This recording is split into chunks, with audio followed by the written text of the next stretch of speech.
In the vast darkness of space, among countless stars and planets, there existed a species of alien ants that had conquered numerous worlds.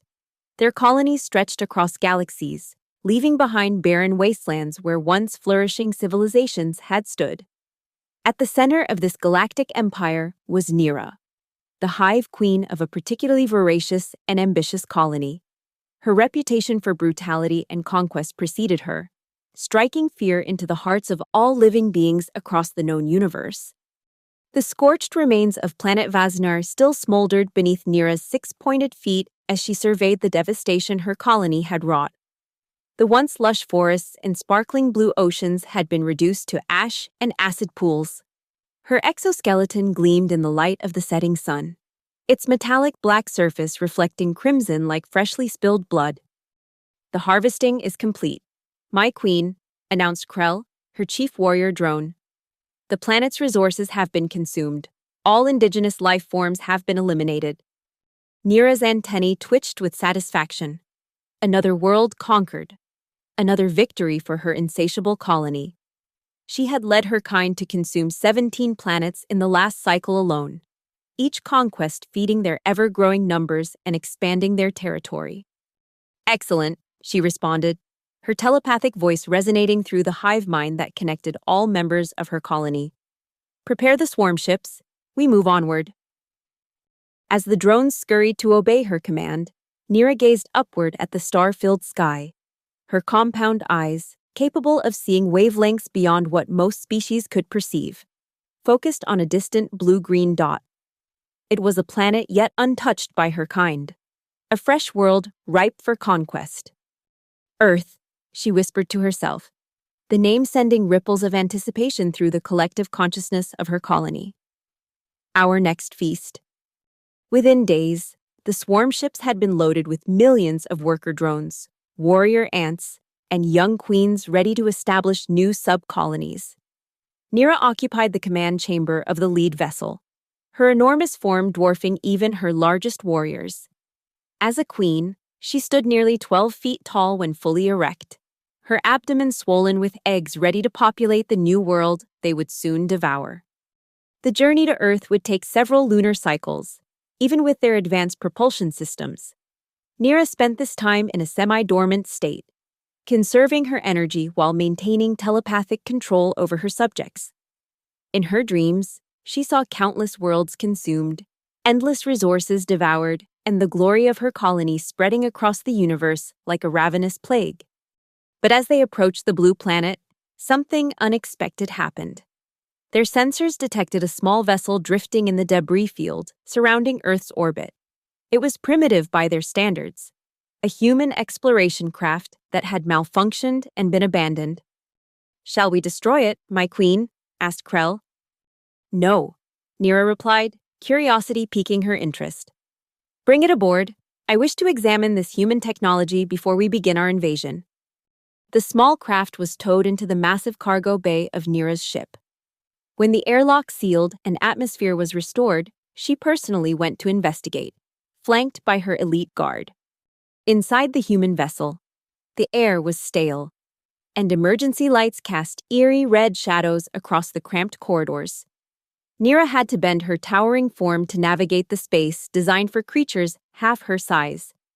As she reached what appeared to be the main control room, she heard a sound that made her antennae stiffen in alert. It was a soft whimpering, unlike any noise her species made. Following the sound, she discovered a small compartment behind a sealed door. Using her immense strength, she pried it open. And there, huddled in a corner, was a human child. The child couldn't have been more than 6 Earth years old. It had matted dark hair, wide, frightened eyes, and wore a small spacesuit with the name Lily emblazoned across the chest. Upon seeing Nira's monstrous form, the child's eyes widened even further. But instead of screaming in terror as Nira expected, the little girl simply stared, her expression a mixture of fear and wonder. "What is this?" Nira demanded telepathically, though she knew the human couldn't hear her thoughts. "Why is there a larva here?" "It appears to be a human offspring, my queen," Krell responded. "Likely left behind during an emergency evacuation." Nira moved closer, her massive head lowering to examine the tiny creature. The child pressed herself against the wall, but then did something that shocked Nira to her core. She extended a small hand toward Nira's face. "Are you an ant?" the child asked in a trembling voice. "A space ant?" Nira froze, perplexed by the creature's reaction. In all her centuries of conquering worlds, she had never been met with curiosity rather than terror. Something about the child's innocent question and the small extended hand stirred an unfamiliar sensation within her. "We should eliminate it," Krell suggested, raising a clawed appendage. "It could alert others to our presence." "No," Nira commanded, surprising even herself with the forcefulness of her response. "The human child will not be harmed." For reasons she couldn't explain, Nira reached out with one of her smaller appendages and gently touched the child's hand. A spark of connection passed between them, not the telepathic bond she shared with her colony, but something different, something new. "I am Nira," she said, knowing the child couldn't understand her words but trying nonetheless. "Queen of the Zoraxian Hive." To her astonishment, the child seemed to relax slightly. "I'm Lily," she replied, her voice still quavering but gaining confidence. "My mommy and daddy were scientists. There was an accident." Her voice trailed off, and tears welled in her eyes. Something shifted in Nira's perception. This child, this small, vulnerable creature, had awoken something dormant within her. A protective instinct she had never experienced before, not even toward her own offspring, who were merely extensions of the colony's will. "Bring the human child to my chambers," Nira commanded. "Ensure it has sustainable atmosphere and nutrition." "My queen," Krell protested. "This goes against our primary directive. The colony must—" "The colony will do as I command." Nira's telepathic voice boomed, causing all drones in the vicinity to cower. "The child is under my protection now." As the days passed on their approach to Earth, Nira found herself increasingly fascinated by Lily. The child adapted quickly to life aboard the alien vessel, her initial fear giving way to an insatiable curiosity that reminded Nira of herself in her younger days, before the endless cycle of consumption had dulled her sense of wonder. Lily taught Nira about human concepts like play, imagination, and compassion, ideas completely foreign to the hive mind of the Zoraxians.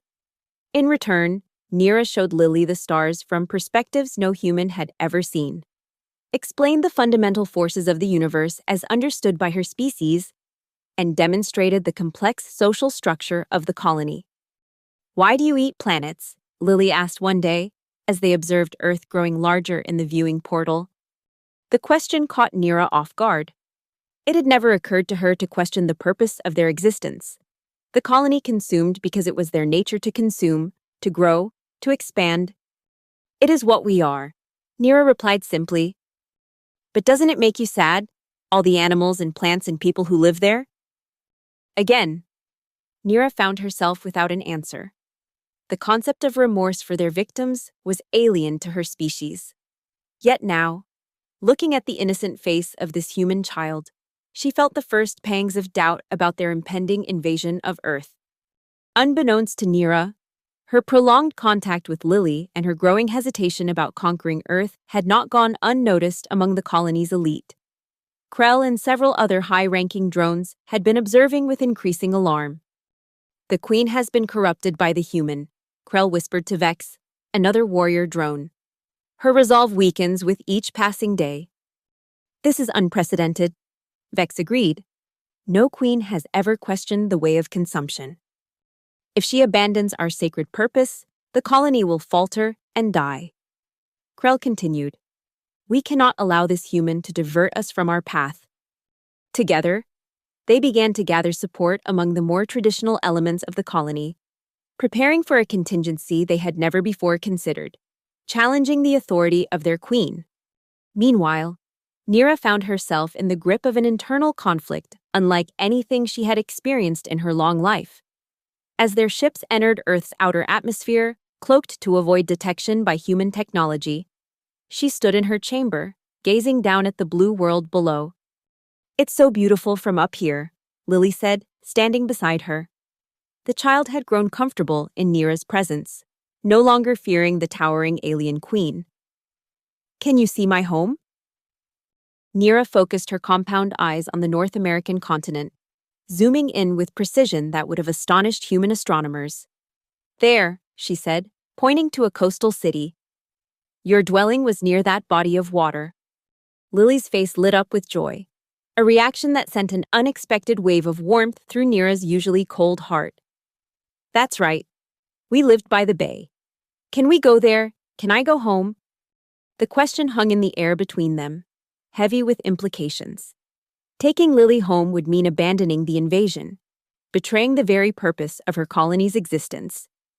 Yet the thought of this world, Lily's world, reduced to the same lifeless husk as all the others they had consumed, filled Nira with a new emotion: regret. Before she could respond, the door to her chamber burst open. Krell entered, flanked by dozens of warrior drones, their mandibles raised in threatening postures. "My queen," Krell announced, his telepathic voice dripping with accusation. "You have been compromised by this human larva. You hesitate to fulfill our sacred purpose." Nira straightened to her full height, outraged by this unprecedented challenge to her authority. "You dare question your queen? I decide when and how we conquer." "Not anymore," Krell replied. "The colony has spoken. If you will not lead us in consumption, we will proceed without you." Nira realized with shock that Krell had managed to sever her connection to the hive mind. For the first time in her existence, she could not feel the presence of her colony in her thoughts. The silence was both terrifying and strangely liberating.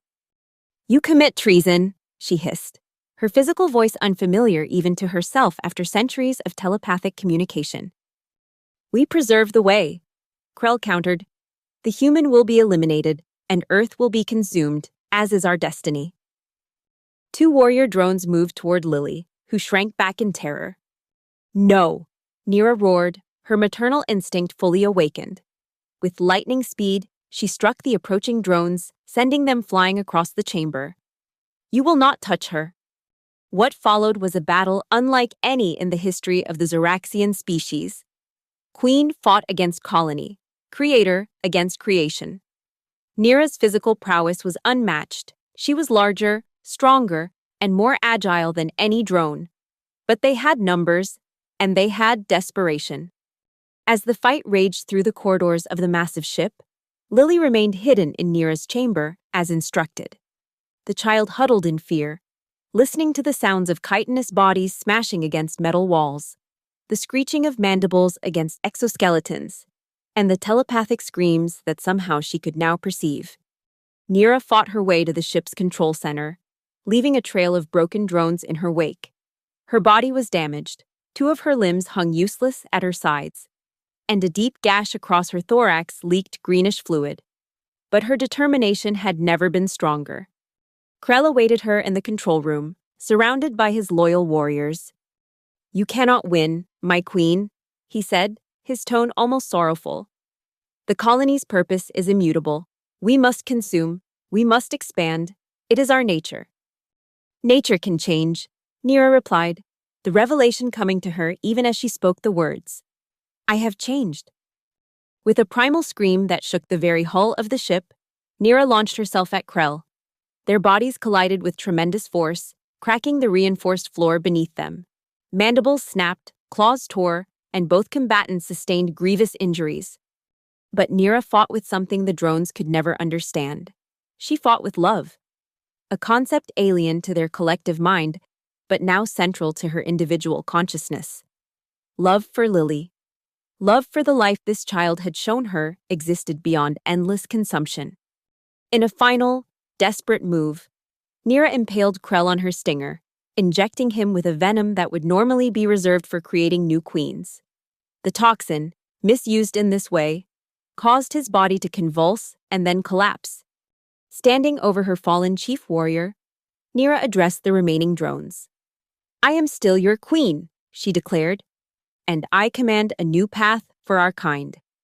But she could feel their resistance, their inability to comprehend this dramatic deviation from their fundamental purpose. The hive mind, now controlled by the sub-queens, spread throughout the fleet, pushed back against her vision. Nira realized then what she must do. There could be no coexistence between her new understanding and the colony's ancient ways. One must end for the other to survive. Staggering back to her chamber, she found Lily exactly where she had left her. "Nira, you're hurt!" the child cried, running to the wounded queen. "There is little time," Nira said, kneeling to bring her face level with Lily's. "I must return you to Earth, and then I must ensure my colony never threatens your world." "But how?" Lily asked, tears streaming down her face. "They won't listen to you anymore." "No, they won't," Nira agreed sadly. "Which is why I must destroy them, all of them, including myself." Lily's eyes widened in horror. "No, you can't. There has to be another way." Nira gently stroked the child's hair with one of her undamaged appendages. "There is no other way. My kind cannot change quickly enough. We would consume your world and countless others. This cycle must end." Moving with purpose despite her injuries, Nira secured Lily in a small escape pod designed for scouting missions. She programmed the coordinates for the child's home city and loaded the pod with supplies that would sustain Lily during her descent. "You have changed me, little one," Nira said as she prepared to seal the pod. "You have shown me that there is more to existence than endless consumption. There is protection, there is nurturing, there is love." Lily sobbed, reaching out for the alien queen who had become her protector and friend. "Please come with me. You could live on Earth. You could be different." Nira shook her massive head. "I cannot. Even if I could survive on your world, my presence would eventually bring destruction. My colony would never stop searching for me. For us." With a heavy heart, she sealed the escape pod and launched it toward Earth. Through the viewing portal, she watched as the small vessel disappeared into the planet's atmosphere, carrying with it the only being in the universe she had ever truly cared for. Then, Nira turned to her final task. Moving to the ship's core, she initiated a sequence that would trigger a chain reaction throughout the fleet. The antimatter containment fields would collapse simultaneously, causing an explosion powerful enough to obliterate the entire Zoraxian armada. As alarms blared and drones scrambled in confusion, Nira seated herself on her throne one last time. She closed her compound eyes, focusing not on the hive mind that had guided her for centuries, but on the memory of a small human child who had taught her the value of a single life. "Goodbye, Lily," she whispered as the core began to overload. "Live well." The explosion was visible from Earth as a brief, brilliant flash in the night sky, a new star that flared and then vanished. Most humans thought it was nothing more than a meteor or satellite burning up in the atmosphere. Only one small girl, watching from the roof of a children's home where she'd been taken after her miraculous return, knew the truth. 20 years passed. Lily, now Dr. Lily Reyes, stood before the United Nations General Assembly, her passionate voice filling the Great Hall. "The discovery of microbial life on Mars is just the beginning," she declared. "Our universe is teeming with diverse forms of life, each with its own right to exist. As we expand outward, we must do so not as conquerors, but as explorers and protectors." Her proposal for the Galactic Conservation Initiative received unanimous approval, an unprecedented achievement in international cooperation. The initiative would establish protected zones around planets showing signs of life, preventing exploitation and ensuring the preservation of alien ecosystems. What the assembled dignitaries didn't know was the true source of Lily's inspiration. They hadn't seen the countless nights she spent gazing at the stars, remembering a towering alien queen with gleaming black exoskeleton who had sacrificed everything to save a world not her own. After the assembly, Lily returned to her office at the Xenobiology Research Center she had founded. On her desk sat a peculiar object, a fragment of metallic black material, iridescent in the light, that had been found in the escape pod that returned her to Earth all those years ago. A piece of Nira's exoskeleton, left as a final gift, a remembrance. Lily touched it gently, feeling its smooth surface beneath her fingertips. "We're doing it, Nira," she whispered. We're learning to protect rather than consume. That night, as she often did, Lily visited the local orphanage, not the one where she had spent her childhood after returning to Earth, but a new facility she had helped establish. There, children from war-torn regions and disaster areas found safety and care, much as she had once found protection with an unlikely guardian. She sat with the children, telling them stories of the stars and the gentle creatures that lived among them. She never mentioned the consuming ants or their fearsome queen. That truth was too complex, too personal. Instead, she spoke of diversity, of understanding, and of the responsibility all intelligent beings had toward one another.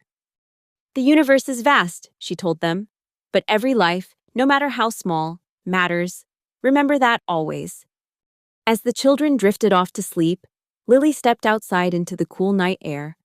Above her, the stars shimmered against the velvet blackness of space. Somewhere out there, the remains of Neera's fleet still drifted, a monument to a moment when consumption gave way to compassion, when nature was transcended by nurture. Lily often wondered if any of the Zoraxians had survived, if perhaps some small faction of the colony had escaped the destruction and evolved beyond their predatory instincts. She liked to imagine that somewhere, a new queen was teaching her drones about protection rather than consumption, about nurturing rather than destroying. It was a comforting thought. But even if it wasn't true, even if Neera's sacrifice had meant the end of her entire species, Lily knew it hadn't been in vain. The lessons Neera had learned, and then taught through her final act, lived on through Lily's work. Each planet declared a conservation zone, each ecosystem preserved. Each young life saved was a testament to the alien queen who had discovered that love was stronger than instinct. That change was possible even after eons of unchanging purpose. As director of Earth's first interstellar diplomatic corps, Lily ensured that humanity's approach to alien civilizations was guided by principles of respect and cooperation. The protocols she established, now known as the Reyes Doctrine, emphasized communication over confrontation, understanding over aggression.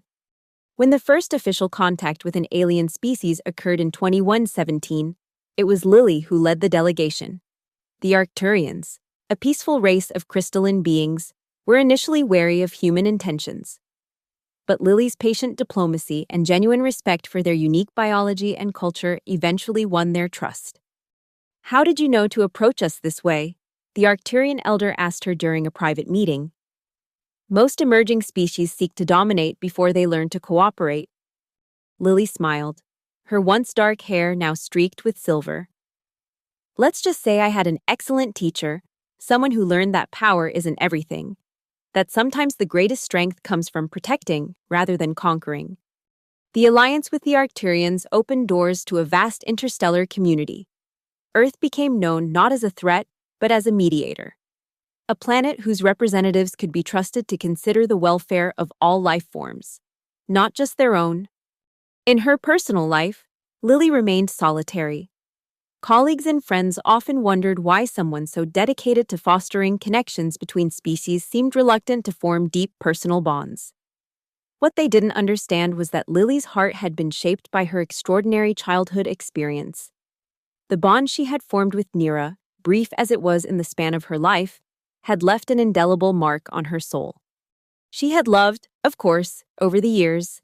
There had been relationships, some lasting several years, but none could compare to the profound connection she had felt with the alien queen who had chosen to save her instead of consuming her world. It wasn't romantic love or even familial love in the conventional sense. It was something deeper, a recognition between two souls from vastly different worlds that had forever altered the course of both their lives. On the 30th anniversary of the day she had returned to Earth, Lily took a private shuttle to the International Space Station. From there, she gazed down at the blue-green planet that had almost become another conquest, another barren rock in the Zoraxians' wake. "It's still here because of you," she whispered, her breath fogging the viewport. "All of this life, all of these people, they'll never know your name or what you did. But I know, Neera, I remember." As if in response, a shooting star streaked across her field of vision, a tiny fragment of space debris burning up in Earth's protective atmosphere. Lily liked to think it was a piece of Nira's ship, finally completing its journey home. In the years that followed, Lily's influence continued to grow. The Galactic Conservation Initiative expanded to include hundreds of worlds, and the principles she championed became the foundation for a new interstellar ethical framework. Species that might once have been conquerors learned the value of preservation, of sustainable coexistence. When Lily finally retired from public service at the age of 78, she retreated to a small coastal home not far from where she'd lived as a child. There, surrounded by books and artifacts from dozens of worlds, she began writing her memoirs. Most of what she wrote was about her professional life, her diplomatic achievements, the framework she had established for human-alien relations. But the final chapter, a chapter she encrypted with instructions that it not be released until 50 years after her death, told the true story of Nira and the alien ants who had nearly consumed Earth. "I do not write this to frighten future generations," she explained in the preface to that secret chapter. "I write it to remind them that change is possible, that even the most predatory nature can be transcended, and that sometimes the greatest acts of heroism come from the most unexpected sources." In her 92nd year, as Lily's health began to fail, astronomers detected an unusual object entering the solar system. It was small, roughly the size of a terrestrial automobile, and composed of a material that absorbed nearly all light that struck it. Its trajectory was precise, unmistakably artificial, headed directly for Earth. Defense systems were activated, but Lily, now serving in an emeritus advisory role, counseled patience. "Let it come," she said. "I don't believe it means us harm." The object entered Earth's atmosphere but did not burn up as expected. Instead, it adjusted its descent, eventually landing with precision on the beach near Lily's home. By the time military personnel arrived, Lily was already there, having made her way slowly down the sand with the aid of a cane. The object's surface shimmered in the sunlight, its black material reminiscent of a certain exoskeleton from long ago. As Lily approached, a section of it retracted, revealing a small compartment containing a single item, a crystalline structure that resembled a flower, its petals unfurled as if reaching for the sun. Lily recognized it immediately. It was a Zoraxian memory crystal, a device used by queens to store important collective knowledge. With trembling hands, she lifted it from its container. The moment her fingers touched its surface, the crystal activated. A holographic image appeared above it, the image of Nira. Not as the fearsome queen Lily remembered, but smaller, injured, recording this message in what must have been her final moments. "Lily," the hologram spoke, its voice a mixture of the telepathic hum Lily remembered and something more, something that had evolved beyond what Nira had been. "If you receive this, then some part of me has survived, as I hoped it might." Tears streamed down Lily's aged face as the message continued. "Before the end, I preserved a small fragment of myself, not my body, but my consciousness, my memories, the part of me that you awakened. I transferred it into this crystal and launched it into the void with instructions to find you when the time was right." The holographic Nira seemed to look directly at Lily, her compound eyes somehow conveying emotion that her species had never been capable of expressing before. "I do not know what became of Earth after I sent you home. I hope it thrived. I hope you thrived.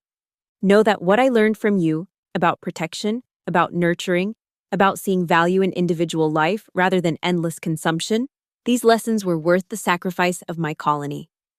The military personnel had formed a perimeter around Lily and the mysterious object, but none dared approach as the hologram continued its message. "I have encoded within this crystal not just my memories, but a gift for humanity, the complete biological and technological knowledge of the Zoraxian species, adapted to promote life rather than consume it. Techniques for environmental regeneration, for healing damaged ecosystems, for creating rather than destroying." Nira's holographic form flickered slightly before stabilizing. "This is my final gift to you, little one, though I suspect you are not so little anymore. Use it wisely. Remember me not as the conqueror I was, but as the protector I learned to be because of you." The hologram faded, leaving only the crystal glowing softly in Lily's palms. She held it to her heart, feeling a connection across time and space to the being who had sacrificed everything to save a world not her own. In the months that followed, scientists worked to decode the information contained within the crystal. What they found revolutionized human understanding of biology, ecology, and interstellar travel. The regenerative technologies alone were enough to reverse centuries of environmental damage to Earth, restoring dead zones to vibrant ecosystems within years rather than decades. Lily lived just long enough to see the first results of this work. A once barren stretch of desert transformed into a lush landscape teeming with life. As she walked among the new growth, supported by assistants on either side, she smiled at the knowledge that Nira's legacy would not be destruction, but creation. Full circle, she murmured, reaching out to touch a delicate flower that resembled, perhaps not by coincidence, the crystalline structure of the message pod. From consumption to creation. When Lily passed away peacefully in her sleep the following winter, she was mourned not just by humanity, but by representatives from a dozen alien civilizations who had come to respect and admire the woman who had changed the course of interstellar relations. Her body was laid to rest in a simple ceremony by the sea.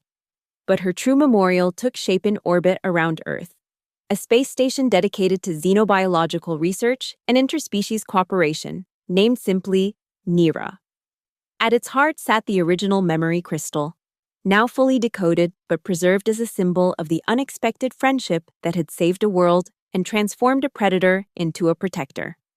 And on distant planets, on space stations, and in research facilities across the galaxy, scientists and diplomats who had never known Lily personally continued her work, guided by the principles she had established and the stories she had finally shared. The legend of the alien queen who sacrificed her colony for an Earth child became more than just history. It became a parable, a reminder that change was possible, that compassion could transcend biology, that love, in its many forms, was perhaps the most powerful force in the universe. Somewhere in the vast darkness between stars, the particles that had once formed Nira's physical body drifted, scattered by the explosion that had ended her life and the lives of her colony. But her essence, the consciousness that had evolved beyond her species' limitations, lived on, not just in the crystal she had sent to Earth, but in every act of conservation, every diplomatic agreement, every moment when destruction gave way to protection. In this way, both Nira and Lily achieved a form of immortality, not through endless consumption or expansion, but through the ripples of positive change they had set in motion together. A queen and a child from different worlds who had discovered that the greatest power came not from taking life, but from preserving it.